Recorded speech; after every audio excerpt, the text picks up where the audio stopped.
Hey, this is Adam, back again with another behind the scenes from our Kazuha Cosplay cinematic. This one we shot at Kabuto Gardens for that Inazuma look. We really gunned to film during fall to capture those awesome autumn colors to go along with Kazuha's design. Now at first I was a little unconfident about the day we decided on because of the cloudy forecast. I do like the warm golden hour look, but it's better than not ever shooting, so picking a day is still better than not shooting at all. But I did have to remind myself that there's pros and cons to different times of the day and weather when it comes to atmosphere and lighting, so I'll go into a lot about my decisions for color grading for this. So we started shooting in the morning and it was overcast the majority of the time. The last shoot had practically nobody getting in the way, but this time it was pretty crowded. Some people even recognized her cosplay and wanted to get pictures. Kabuto Gardens had so many nice locations to pick from an overlook to a stone garden, bridges, waterfalls, Japanese maples. Besides a lack of Japanese castles and village structures, it was pretty perfect. We live in Seattle, so what can you do? Maybe one day we can go out of state or overseas and film at some neat locations. Yo, if you ever want to sponsor us.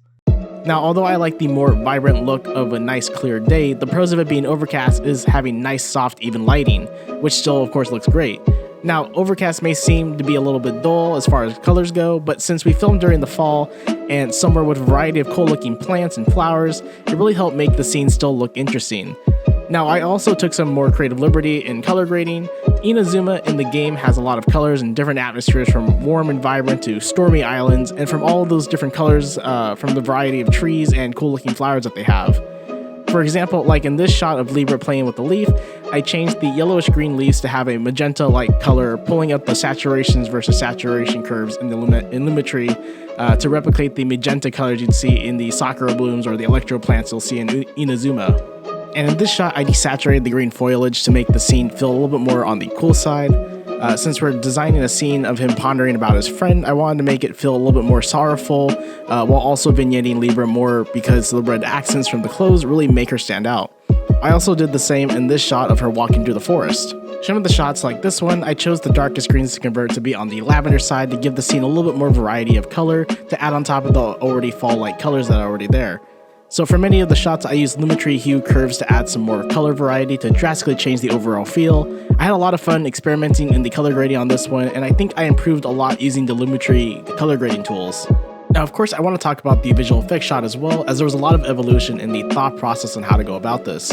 So since Kazuha is an animo character, or wind elemental user for those who aren't as familiar with the game, I wasn't really quite sure how to represent the animo power that is seen in-game. At first, I was thinking about maybe using a cartoon effects pack to represent the wind current, but I wanted to see if there was a way to do a more realistic take on it. I was then thinking about how the shockwave assets from Video Copilot would be perfect if they had more of an air current or swirl to them. I then discovered that Action VFX had pretty much what I was imagining, which they had labeled under their energy vortex on their website. I thought pretty hard on which selects to use for this because there was a lot of pros and cons to juggle with. Some I liked the camera work or performance better or the lighting more.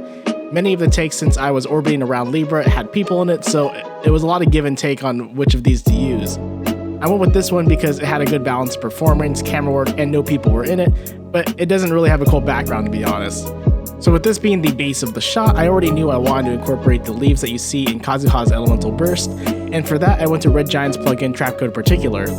It already had a preset for maple leaves, so that was convenient, but I had to change the colors and of course needed to adjust the physics like the turbulence and wind for the leaves. To add on top of that, I thought adding the wind current shape layers would still look nice to give the motion more parallax and stay more true to how animo is represented in the game. The crescent layers were actually an experiment for the swordplay shot to make it look more anime with the slash trails, but I actually didn't really like the look that much and I thought it was too distracting from the overall action. Then I got the idea of using this as the wind current instead.